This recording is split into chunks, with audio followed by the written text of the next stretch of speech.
3D printing is not just a novelty, it's an incredibly powerful tool that you can add to your home, especially if you know how to use 3D software.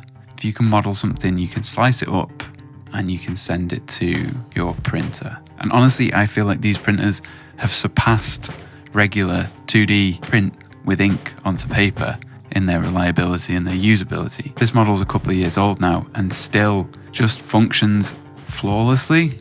And there are definitely upgrades that you can get that are much better than this. This is the Ender 3 S1 Pro by a company called Creality. So what is it? Well, basically this kind of printer has a little spool of plastic that it forces through a hot nozzle and moves around and lays that down in very, very thin layers to create plastic parts. This at the moment is just a regular black PLA, which is a stiff plastic and really functional and actually quite strong. It's not the fastest thing in the world. You do kind of have to leave it going. You can optimize it a little bit. We'll leave this for now. We'll come back to it because around my house I've got things like this little mushroom shelf, this little frame for a cross stitch, a little hook, some brackets. I like these fun little brackets.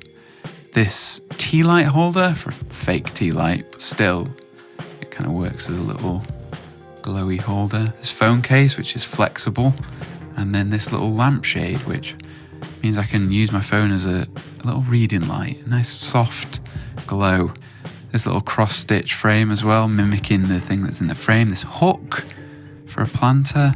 These little brackets, these just hold up the little ramp that means the cats can get up onto their little bed. Then we've got this little headphone stand, which is from Thingiverse. We've got this little soap dish that I designed, which is now holding our toothbrushes. So back to this. What is this? Well, this is another incredible example of what 3D printing can do. This is a little bracket to interface between a cardboard tube and a bit of wood, both which would have been rubbish if it wasn't for this. And what this bracket does is it turns it into a little cat tree. And being able to design this, and not only design it but iterate on it, so this is the second version of this. The first one broke. I redesigned it slightly, and hopefully this should hold up. Reinforcing it with a bit of glue this time. Screws let it wobble about, so when the cats jumped on it, it had a little bit of wobble, and it just meant that over time it kind of cracked. But yeah, this stuff would have all been rubbish, and this would have been something that we would have had to buy. And these guys seem to like it. We just put a little bit of cat scratch fabric on there, and this is how they get onto the window ledge so they can look out.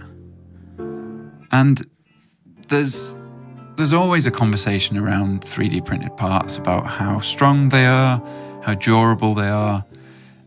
I have found that for the cost, they are fantastically durable, and even if they do wear out, they're so cheap to print again, to replace, that it's not a worry really.